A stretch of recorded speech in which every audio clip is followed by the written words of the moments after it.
El hervidor se apagó con ese chasquido seco, justo cuando yo estiraba la mano por mi taza de café. Ni siquiera oí entrar a Anselmo. Un segundo estaba echando el agua hirviendo sobre el molido como lo había hecho cada amanecer durante 30 años en esta casa de Coyoacán. Al siguiente, ahí estaba él, recargado en la mesada de la cocina con los brazos cruzados y un sobre manila en la mano. ¿Tienes 72 horas para sacar tus cosas?, me soltó a quemarropa con esa voz plana que no deja espacio para el aire. Esta casa ya es mía. Me quedé helada con la jarra a medio camino. Al principio creí que era una de sus bromas pesadas, de esas que duelen más porque no miden el terreno. Pero no se rió, ni parpadeó. Solo empujó el sobre por la mesada hacia mí, como si me estuviera pasando la cuenta de una pizza fría. No lo toqué. Solo me quedé clavando la mirada en su cara, esa cara fría, impenetrable, y busqué al chamaco que yo había criado, al que le curé las fiebres con trapos mojados y rezos susurrados. ¿Vas en serio?, murmuré, con la voz tan bajita que parecía un secreto que no quería oír. Asintió casi con fastidio. La familia de Renata llega la próxima semana. Necesitamos el espacio. Ya está hecho, mami. Mis manos seguían aferradas a la taza, pero el calor se había esfumado como si el agua se hubiera helado de golpe. Siguió hablando, soltando palabras sobre plazos, logística, empezar de cero. No le presté atención a casi nada. Mi cabeza se había quedado en blanco como un pizarrón borrado a la mitad de la lección. Solo una frase se quedó grabada con tinta que no se borra. Esta casa ya es mía, la misma casa que construí con su padre ladrillo a ladrillo, sudando bajo el sol de mediodía. Los pisos que fregué después de sus fiebres interminables, el pasillo donde colgamos sus dibujos torpes del kinder. Todo eso ahora barrido para hacer hueco a la familia de otra. Me miró como si esperara que le armara un escándalo, que gritara que me echara a llorar o a suplicar. Pero no le di el gusto, no le di nada. Apagué el hervidor, enjuagué la taza y pasé por su lado sin rozarlo, como si fuera un fantasma en mi propia casa. En mi cuarto, saqué la maleta del closet. Mis dedos solo temblaron una vez, cuando pasé por la foto de su padre en la cómoda, con esa sonrisa que aún me aprieta el pecho. Luego la abrí de un tirón, doblé la primera blusa y empecé a empacar. La maleta yacía abierta sobre la cama a medias de llenarse, mientras mis pensamientos se desbordaban hacia rincones que no tocaba desde hacía años, como agua que se filtra por grietas olvidadas. Después de que Roberto se fue, quedamos solos él y yo. Anselmo tenía 11, yo 37, demasiado adormecida para llorar, como se debe demasiado ocupada en mantenernos a flote como un bote en tormenta. Tomaba los turnos de noche porque pagaban un poco más esos 30,000 pesos extra que caían como lluvia escasa. Me perdía las mañanas de Navidad porque alguien tenía que cubrir emergencias en el hospital. Anselmo se quedaba velándome hecho bolita en el sillón con una cobija y un plato de tostadas duras. Mantuve la casa en pie a pura fuerza de voluntad, café negro y oraciones al viento. Las letras del banco no preguntaban si era viuda. El techo tampoco, cuando empezó a gotear como llanto traicionero. Yo lo parché con mis propias manos llenas de callos. Pinté las paredes sudando sola. Cada rincón de esta casa lleva un pedazo de mí y de Roberto, con su risa que aún resuena en las vigas. Y cuando Anselmo me pidió ayuda para arrancar ese negocio de mercadotecnia en Guadalajara, no lo pensé dos veces. Saqué del fondo de pensiones, me dije que lo reconstruiría después. No necesitaba tanto. Solo lo justo para las luces y un cafecito tibio al final del día, que es lo que mantiene el alma en su lugar. Me juró que me haría sentir orgullosa. Y lo estuve. Incluso cuando dejó de venir tanto, cuando sus llamadas se convirtieron en mensajitos fríos, yo mantenía la luz del porche prendida como un faro para el hijo pródigo. Me convencía de que estaba armando su vida y que yo había puesto la primera piedra con sudor y sin pedir nada a cambio. Nunca creí que estaba dando de más. Las madres no contamos así, ¿verdad? Solo seguimos como el río que no para aunque le duela el cauce. Pero ahora lo veo claro, como si el velo se hubiera rasgado. Cada peso que le di, cada turno que aguanté, con las piernas ardiendo bajo las medias de compresión, no lo vio como amor. Lo vio como una deuda que podía guardar en el cajón hasta que le conviniera olvidarla, como quien barre el polvo bajo la alfombra. Desde la ventana veía el patio donde Anselmo jugaba con la manguera empapado de risas y agua. Ahora parecía solo un pedazo de tierra reseca, sin carcajadas, sin chamaco, con las rodillas embarradas. Solo silencio y un reloj que tic-tac hacia las 72 horas, como un corazón que se apura. Agarré el teléfono. Había alguien a quien necesitaba llamar antes de que el nudo en la garganta me ahogara. Amaranta contestó al segundo timbrazo con la voz ronca de quien acaba de despertar de un sueño pesado. No me disculpé por la hora, solo solté. Todavía tienes copia de ese formulario que Anselmo trajo hace unos meses, el que dijo que era para refinanciar. Ni lo dudó. Llego en 20. 22 minutos después estaba en mi cocina con pantalones de pijama y una chamarra contra el fresco de la mañana, los papeles ya en la mano. Le preparé café por costumbre, aunque el mío se quedó intocado en la mesada frío como mi estómago. No podía tragar nada con ese bulto que me apretaba la garganta como una mano invisible. Extendió los documentos en la mesa del comedor como si fueran el mapa de un crimen. Sus ojos volaron por las páginas. Sus dedos tamborileaban el papel mientras seguía cada renglón de letra menuda, esa que quema como chile. De pronto se quedó tiesa. Florencia dijo picando con el dedo una sección al fondo: esto no es refinanciamiento, es una transmisión de propiedad, una cesión parcial del título. No dije nada. Siguió leyendo con la voz subiendo de tono como agua que hierve. Te dijo que era para bajar la tasa del crédito. Pero aquí mira, te nombra copropietaria con él, lo que significa que con tu firma podría pedir control total cuando quisiera. El estómago se me revolvió como si hubiera comido algo podrido. Recordé ese día.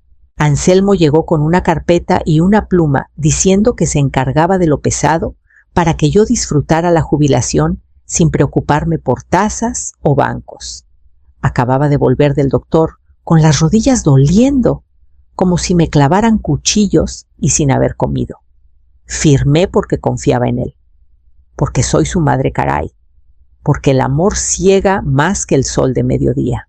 Amaranta se dejó caer en la silla frente a mí, como si el peso de las palabras la aplastara. Esto no es un malentendido, Florencia. Esto fue planeado con todo y maña. No lloré, no hablé. Solo miré el lugar donde él se sentaba de morrillo, balanceando las piernas bajo la mesa, riendo por nada, con esa risa que llenaba el aire como mariposas. Necesito ver los originales, dijo Amaranta, más suave, ahora como quien acaricia una herida. Todo lo que tengas por escrito, hasta la escritura vieja. Asentí y me levanté. En el closet del cuarto había una caja que no tocaba desde hacía años. La abrí despacio, rozando álbumes de fotos y tarjetas con tinta desvaída hasta dar con un sobre manila al fondo como un secreto enterrado. El sobre estaba cubierto de polvo y recuerdos acumulados. Lo llevé de vuelta a la mesa donde Amaranta esperaba y juntas sacamos los papeles.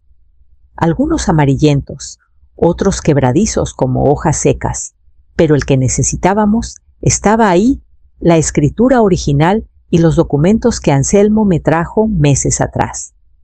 Los extendí con el corazón latiéndome en los oídos como tambores lejanos. Roberto siempre decía: nunca firmes nada sin testigo. ¿Y tus iniciales completas? La gente no solo tuerce palabras, tuercen silencios. Era meticuloso hasta el hueso. Cada papel de nuestra vida llevaba etiqueta archivo, copias dobles. Yo me burlaba de él, lo llamaba el archivero loco. Ahora le daba gracias al cielo por eso. Recorrí las líneas de firmas despacio con el dedo tembloroso. En el documento que Anselmo presentó al registro, mi nombre estaba, pero algo no cuadraba. Bajé la vista a la esquina inferior derecha donde debía ir la segunda verificación. En blanco. Volví a checar. Nada de iniciales, ni testigo, ni sello de notario. Solo la firma de él y una copia apurada de la mía como garabato de prisa. Ahora mis manos temblaban, pero no de miedo, sino de algo que se despertaba como brasas bajo ceniza. Amaranta se inclinó voz baja como confidencia. Lo presentó sin completar la ejecución total. Eso lo hace impugnable. Tal vez hasta nulo, como si nunca hubiera existido.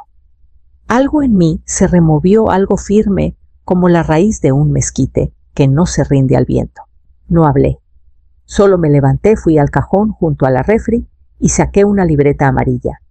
En la portada, con la letra prolija de Roberto, el nombre de nuestra vieja abogada, Carolina Lerma, Derecho de Familia y Sucesiones. Quiero hablar con ella, dije, y la voz me salió clara como agua de manantial. Para el mediodía ya tenía cita. La asistente de Carolina me la metió a huevo. Trae todo, me dijo. Y asegúrate de que nadie más sepa que vas. Después de que Amaranta se fue, empecé a documentar. Saqué recibos de cajones, imprimí estados de cuenta del banco. Cada electrodoméstico, cada reparación, cada predial que pagué desde que Roberto se fue, los listé todos como quien arma un rompecabezas de su propia vida. Ya no se trataba solo de quedarme en mi casa. Era asegurarme de que no me borraran de ella como si nunca hubiera sudado por sus paredes. Solo paré por café y unos plátanos. No tenía ganas de cocinar, pero el silencio de la casa me picaba como pulgas y necesitaba un mandado chiquito de esos que llenan el vacío, que dejan las palabras que duelen. Doblé hacia el pasillo de las frutas y verduras, con la mente ya vagando como nube suelta, cuando oí una voz que conocía de sobra, aguda, un poco nasal siempre, con ese filo de teatro que no convence. Renata. No me vio. Me quedé petrificada detrás de un montón de papas rojas, mientras ella se inclinaba hacia su amiga, las dos riendo sobre contenedores plásticos de lechuga lavada. ¿Todavía vive ahí?, preguntó la otra, con esa curiosidad que pica como chile. Renata bufó como si oliera a rancio. Por mientras, Anselmo le dio el aviso de 72 horas ayer.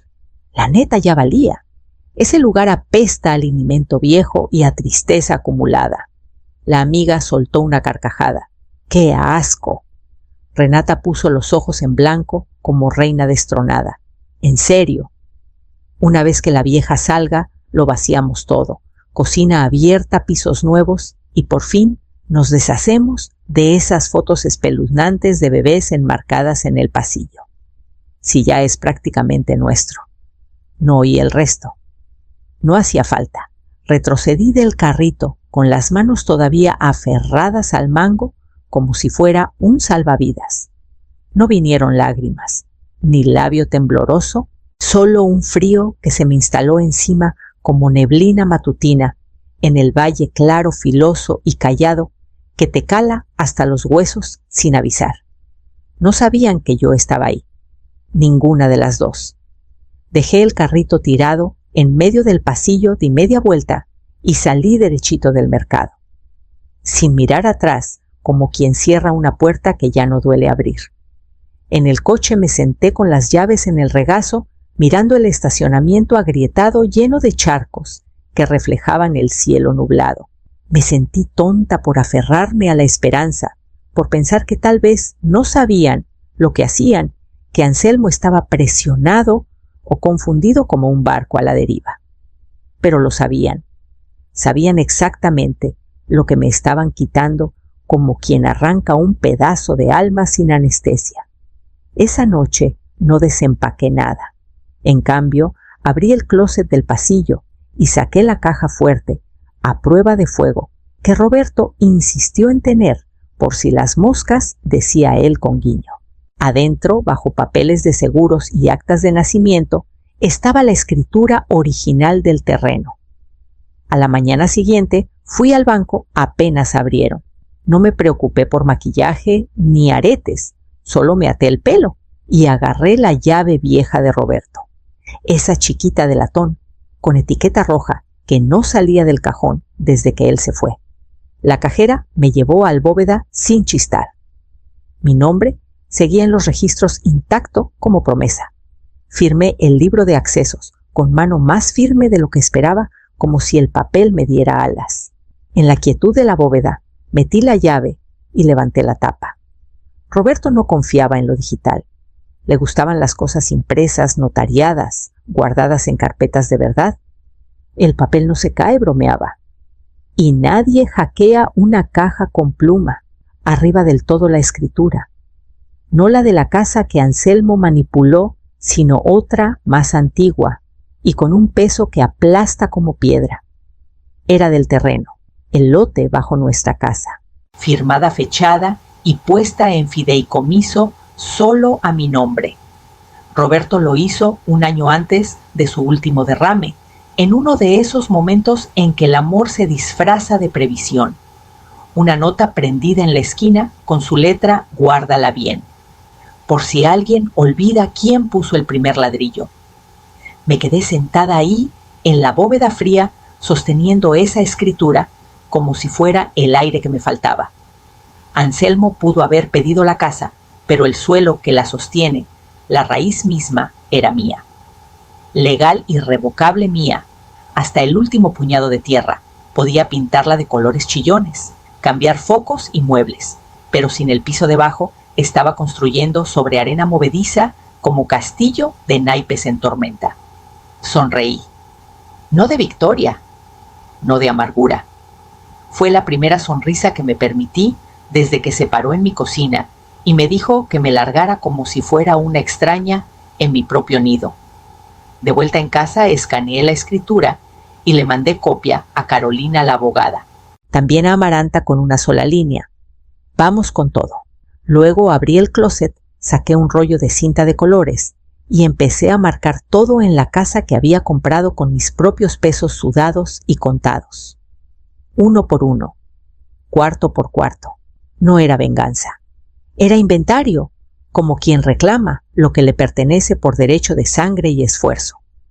Anselmo se había ido de fin de semana con Renata, algo de menús de boda y una viñeta en Tequila, Jalisco. No se despidió. Solo un mensajito: sal por el lunes. Nosotros nos encargamos del resto. Me daba igual. A las 8 de la mañana del sábado, la camioneta de mudanza entró al driveway. Bajaron 3 vatos jóvenes corteses y rápidos como el viento. Les pasé la lista, que armé cada cosa marcada con la misma cinta de colores de la noche anterior. El tele del salón, comprado después de mi segunda operación de rodillas, cuando me recuperaba sola en el sillón, contando los días como quien reza. La lavadora y secadora, con el bono de mis últimos 15,000 pesos del hospital, ese que me cayó como bendición tardía. Los estantes que Roberto armó con él a los 12, pero yo pagué la madera, y nunca fueron de Anselmo ni en sueños. Y mi mesita de centro, la pieza que juré no dejar ir, caoba oscura, firme como mi voluntad, comprada con mi primer pago de impuestos, después de que Roberto se fue cuando el mundo pesaba como plomo. Cada mueble tenía su historia. Ninguna incluía a Renata, esa intrusa con uñas pintadas. Los mudanceros lo envolvieron todo con cuidado, sin preguntas tontas. Les ofrecí agua embotellada de la refri, las últimas cosas frías en una cocina que ya no olía a hogar. Me lo agradecieron. Trabajaron duro. No platicaron de más y se los agradezco al cielo. Para la media tarde, el eco había vuelto a los cuartos. Oía el crujido de las tablas con cada paso, el hueco de los zapatos en madera desnuda. Lo único que quedaba en la pared del salón era el fantasma de donde colgaba la foto enmarcada. Recorrí los cuartos, una última vez, no para lloriquear, sino para confirmar como quien cierra un libro con el final que merecía. Todo lo que había construido, todo lo que había traído, ahora era mío de nuevo, libre, como el viento que barre el desierto. Dejé las llaves en la mesada de la cocina junto a una nota simple. Nada de dramas. Solo una línea que Renata entendería como puñal filoso. Me llevé lo mío. El resto es su pedo ahora. Cerré la puerta principal con llave. Llamé a la bodega para confirmar la entrega y me fui al centro. Aún quedaba una junta. Carolina me esperaba. Anselmo volvió el domingo al anochecer, justo cuando el sol se hundía como herida abierta. Lo vi desde la esquina de la calle, metida en mi coche, con luces apagadas como sombra en la penumbra. Sus faros barrieron el porche delantero, pero no frenó. Todavía creía que era suyo el muy iluso. Abrió la puerta y entró. No tardó en darse cuenta. En segundos vi el resplandor de su celular parpadeando en las ventanas vacías. Nada de luces del techo. Yo había cortado los servicios esa mañana, nada de show puro trámite. Su voz salió volando por el aire nocturno fresca como rocío. ¡Qué chingados! Lo imaginé dando vueltas, buscando el azul familiar del sofá, el zumbido de la refri, el murmullo bajo del home theater. Pero no había nada, solo ecos y un vacío que truena como trueno lejano. Luego se habría girado hacia la pared sobre la chimenea, y ahí estaría pegada con cuidado en el lugar donde colgaba la tele plana. Posees 4 paredes. Yo me quedé con todo lo demás. Lo imprimí. En negrita lo firmé con floreo y me fui sin mirar atrás. Un coche se paró detrás de él. No era de Renata. Un sedán oscuro, limpio, silencioso. Bajó un hombre de chamarra gris, con maletín delgado bajo el brazo. Tocó el timbre una vez antes de entrar solo. Ese era el señor Kessler del fideicomiso del terreno, que Roberto armó años atrás. El fideicomiso, que ahora legalmente poseía el lote donde Anselmo pisaba. No alzó la voz. Lo conocía así de Roberto. Solo le pasó la carta. Señor, dijo, con esa calma, que corta como navaja desde esta mañana el piso que pisa, ya no es suyo. Tendré que pedirle que desocupe. Está invadiendo propiedad protegida. No vi la cara de Anselmo, pero la imaginé. Esa confusión atónita y muda que ponía de morro cuando rompía algo y caía en cuenta de que no había forma de pegarlo.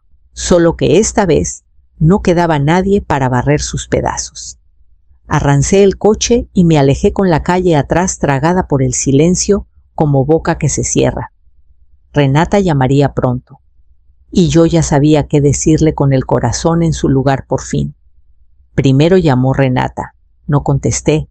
Luego su madre, buzón, algo de engaños y dinámicas familiares inestables. Escuché lo justo para oír que la boda se posponía sine die y lo borré como quien desecha veneno. Para el martes, Anselmo llamó de 3 números distintos. El último lo tomé. No empezó con coraje. No esta vez. Mami dijo con voz tensa y medida como quien camina sobre huevos. Mira, sé que las cosas se salieron de control, pero tenemos que platicar. Necesito tu ayuda. Esperé como quien deja que el río hable solo. Se fue, agregó. Renata. Sus papás ni me contestan. Creen que los metí en un lío legal. No quise que llegara tan lejos. Aún nada de mí. Estaba tratando de armar algo, insistió. Para nosotros. Para nosotros. Repetí bajito como susurro que quema. Me pusiste un desalojo en la cara. Su silencio se quebró. Y vino la súplica esa que duele, porque suena a eco de otros tiempos. Mami, por favor. No hay luz. No cae agua. Ni al garañón puedo entrar, cambiaron el código.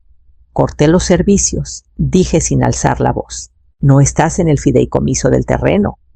Legalmente eres un huésped en el mejor de los casos. No lo sabía, murmuró, como niño pillado. Ahí está el pedo. Anselmo respondí con el peso de años en la lengua. Nunca supiste y nunca preguntaste. Te creíste que el mundo te debía sin ver el sudor que lo armó. Intentó virar promesas, disculpas, las de siempre. Como a los 16, cuando destrozó el buzón del vecino y esperó que yo pagara el arreglo. O a los 23, cuando vació la cuenta compartida, para meterse en un negocio que se fue al carajo. Siempre queriendo rescate, siempre esperando que yo hiciera la llamada, soltara los pesos, limpiara el desmadre. Pero ya no era esa madre. Tú te echaste este caldo, le dije. Ahora vas a probarlo sin que te caliente el aire. Dijo algo más, no recuerdo qué ni quiero. Colgué antes de que terminara, como quien cierra un capítulo que ya no duele leer. Luego bloqueé su número y el corazón se me aligeró un poco. A la mañana siguiente, me senté con Carolina a cerrar la venta de la casa. Al atardecer ya no era mía, y no me arrepentí de un solo peso ni de un solo latido. Las mañanas aquí arriba son de un silencio que abraza como viejo amigo. Hay un porchito chiquito, donde me siento con mi cafecito, las piernas envueltas en una cobija de lana, el aire aún fresco, aunque ya sea finales de temporal. El sol sale despacio detrás de los pinos, derramando oro por la sierra como si pintara esperanzas. El único ruido es el chirrido de la mecedora y el susurro suave de las hojas, nada de carros zumbando, puertas que azotan voces agudas llamándome egoísta. Solo aliento. Solo espacio ancho como el cielo de San Miguel. La cabaña no es grande, pero es mía, y de nadie más. Sin escrituras compartidas, sin letra menuda, sin nombres ajenos metidos entre los pliegos, solo el mío grabado como raíz en tierra fértil. Roberto y yo lo platicamos una vez hace años, en un campamento, cuando Anselmo aún iba a la secundaria. Quizá cuando seamos viejos, dijo él con los ojos brillando bajo las estrellas, encontremos un rinconcito en la sierra, un lugar donde nadie nos halle si no queremos que nos hallen. Lo encontré un martes, lo compré el viernes. Me mudé la semana entrante. Mis cosas de la casa vieja llegaron en una camioneta chica. Eso fue todo. Una vida reducida a lo que yo compré, armé o cargué con estas manos curtidas. Las acomodé en este espacio nuevo, no como restos de lo perdido, sino como trozos de lo que elegí guardar, como quien guarda semillas para nueva siembra. Carolina llamó para confirmar que el cheque final entró. La casa se fue. Vendida, pagada, fin. No me sentí triunfante, ni cruel. Solo terminada como quien exhala un suspiro que llevaba guardado años. El teléfono sonó una vez esa mañana. El nombre de Anselmo parpadeó en la pantalla, un número prestado de quién sabe quién. Lo dejé timbrar. Ir al buzón. No necesitaba otra disculpa envuelta en excusas como tamal mal armado. Ya había oído suficientes para una vida entera. En cambio, tomé otro sorbo de café y vi la luz resbalar por la ladera dorada y lenta. A los pájaros no les importaba de qué había huido. Los árboles no preguntaban qué había perdido ni por qué el corazón late a tropezones. Solo se erguían altos y callados, como si supieran de memoria lo que cuesta sobrevivir y lo bonito que es cuando por fin respiras libre. Y por primera vez en años no sentí que tenía que explicarle nada a nadie, ni al viento ni a las sombras. Solo ser, y eso bastaba.